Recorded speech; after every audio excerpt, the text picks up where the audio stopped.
employment, violence and environmental fears. Dateline's Robert Coben has been looking into a different interpretation of national security and weighs up the issues in the emerging debate. What's the worst fight you ever got into? I'd rather not disclose that, really. But in the old days, what was it like? What's the... Fist on fist, knees, anything they can throw at you, they'll throw at you, basically. And also, if you go down, you've got people that are watching who want to have a kick in the bouncer when they know his back's turned. They'll have a kick as well. Everyone gets involved, makes the situation very ugly. Nobody wins, really. More often than not, bouncers, as they were known, were recruited for their ability to fight. So, I mean, that was a criteria for employing bouncers in those days. When you define someone as a bouncer, you're suggesting that they just wait around waiting for trouble to happen. And if you define anyone's role in that way, it becomes a self-fulfilling prophecy, and after a while trouble does happen. And yeah, it is an adrenaline, it's a bonding, it brings the guys certainly together, like, okay, well, obviously there is a reason why we are here. This situation happened, we've now controlled it, and it's almost like gang warfare. It's really yes. This gang against that gang, and it's such it really brings them closer together. It's like, yes, we did well today, and yeah, yes, we didn't won. do well. Well, the club, of course, it didn't help the image of the club at all, because... Like so many communities and homes across Australia, the Metro Nightclub realised it had a problem: violence. With psychologist Di Bretherton, the club is now working on a groundbreaking solution, one filled with implications that we'll see later. For Bretherton, a specialist in conflict resolution, the Metro is only part of a war within our borders, one largely neglected, where ordinary people suffer and die each day. Yesterday she joined with other academics calling for a wide range of domestic security issues to be given the same sort of priority now accorded the military. Now, I think, again, in a society like this, it is outrageous that there are so many people who are physically insecure, who can be threatened by violence in various forms, which apparently governments don't take seriously, or at least pay very little attention to, compared with the huge expenditure, very high-profile, high-status attention to supposed threats to our security from outside. The Secure Australia project is campaigning for a public inquiry into defence spending. The Cold War is over. Why, they ask, is the government continuing to spend $10,000 million a year on military security against an enemy it can't define, when so many people at home face the very real threats from violence, economic hardship and pollution? And like the United States and Europe, they want to see cuts in defence spending, an Australian peace dividend. The time's right now for two main reasons. Firstly, the end of the Cold War, and secondly, the economic crisis in which Australia finds itself. And these two come together to force a kind of rethink and re-examination of security and security opportunities for Australia. The campaigners also launched this book, Threats Without Enemies. In an era of common global threats, it looks at our security needs beyond the narrow military definition.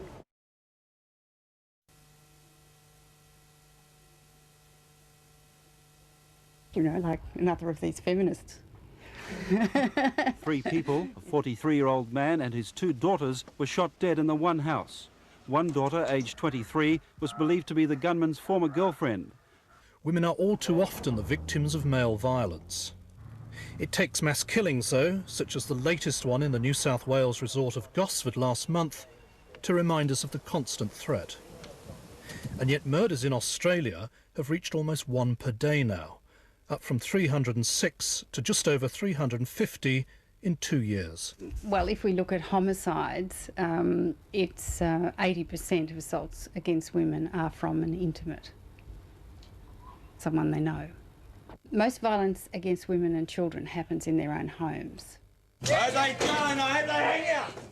After the Gosford killings, Prime Minister Keating was asked by the National Committee for the Elimination of Violence Against Women to ban all guns from the home. The latest report by the Institute of Criminology shows of 2,800 rapes, only 504 were reported to the police. 201 attackers were prosecuted and just 102 sent to jail. I didn't want to leave him. I just wanted the violence to end. In Victoria, 70% of victims said they simply couldn't get through to rape crisis centres, which are seriously understaffed and underfunded. There's a 3-month queue to speak to a rape counsellor.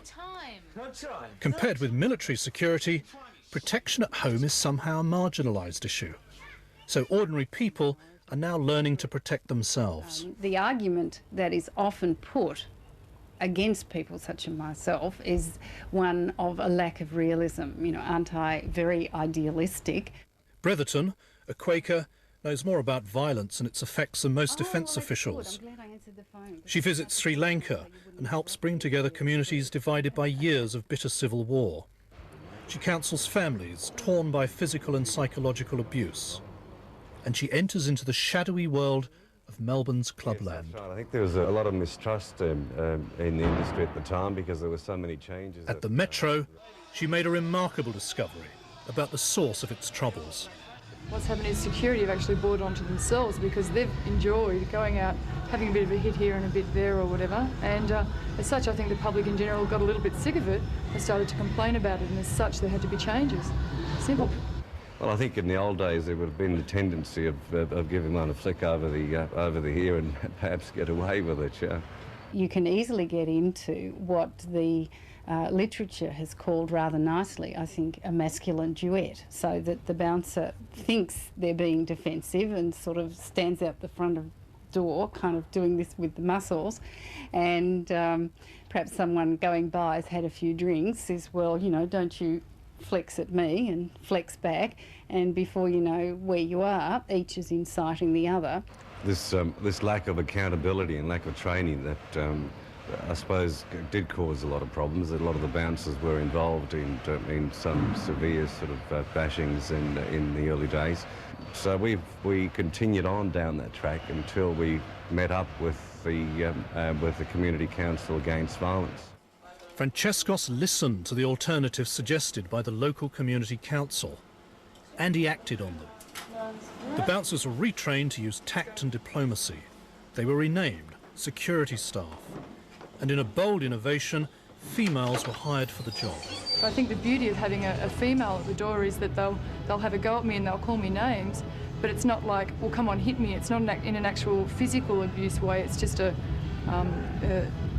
sort of a psychological way. It's not actually looking for that physical confrontation. They can be as crude and obnoxious as they want to be. But you really just have to turn a blind eye to it, and your tolerance level is, you know, gone from here to about here. You don't have to be a 6'2" or 6'4" monster to do this style of work. The modern day security staff have to be very clever about the way they go about their job, and there's a certain amount of diplomacy that's required.